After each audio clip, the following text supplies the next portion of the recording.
এখন আমাদেরকে পিডিবির লোকজন আসছেন, এলএ শাখার লোকজন আসছেন।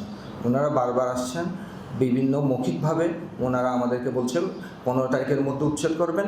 চট্টগ্রামে নিজেদের জায়গা অধিগ্রহণের টাকা না দেওয়া এবং আদালতের নিষেধাজ্ঞা অমান্য করে জোরপূর্বক উচ্ছেদ অভিযান করার অভিযোগ উঠেছে এলএ শাখা ও পিডিবির বিরুদ্ধে। এবং আমাদের এই জায়গার উপর একটা বিদ্যুৎ উন্নয়ন বোর্ড কর্তৃপক্ষ বিদ্যুৎ উপকেন্দ্র নির্মাণের জন্য উনি ভূমি অধিগ্রহণ পক্ষ থেকে এবং জেলা প্রশাসনের এলএ শাখার মাধ্যমে ভূমি অধিগ্রহণ কার্যক্রম চলমান আছে।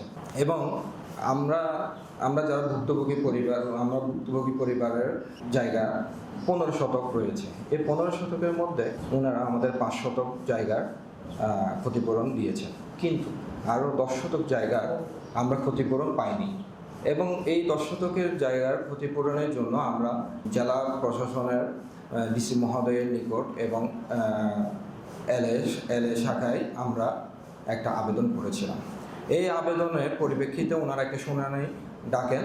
এই শুনানিতে আমরা অংশগ্রহণ করেছিলাম এবং এই শুনানির মাধ্যমে ওনারা আমাদেরকে বলেছিল, মানে আমরা যে ক্ষতিপূরণের টাকা চাচ্ছি, এই ক্ষতিপূরণের টাকা ওনারা আদালতের মাধ্যমে সুরাহা করতে বলেছেন। তো ওনাদের কথা মতোই আমরা আদালতের শরণাপন্ন হই এবং আদালতের আমরা একটা মামলা করি। এ নিয়ে রোববার 14 ডিসেম্বর সকালে চট্টগ্রাম একাডেমি হলে সংবাদ সম্মেলন করেন ভুক্তভোগী পরিবারের সদস্যরা। সংবাদ সম্মেলনে লিখিত বক্তব্য পাঠ করেন সেলিম রেজা। এই সময় উপস্থিত ছিলেন নাসরিন বানু, সাদেক রেজা ও রাশেদুল রেজা। পিডিবি এবং এলএ শাখা যে আমাদেরকে বারবার হেনস্থা করছে, আমাদের জায়গার উপরে এসে আমাদের নিজ বসত ভিটা এবং আমাদের ভাড়াটিয়াদেরকে উচ্ছেদ করার জন্য যে প্রক্রিয়াটা তারা চালাতে যাচ্ছে, আসলে এটা তো বেআইনি।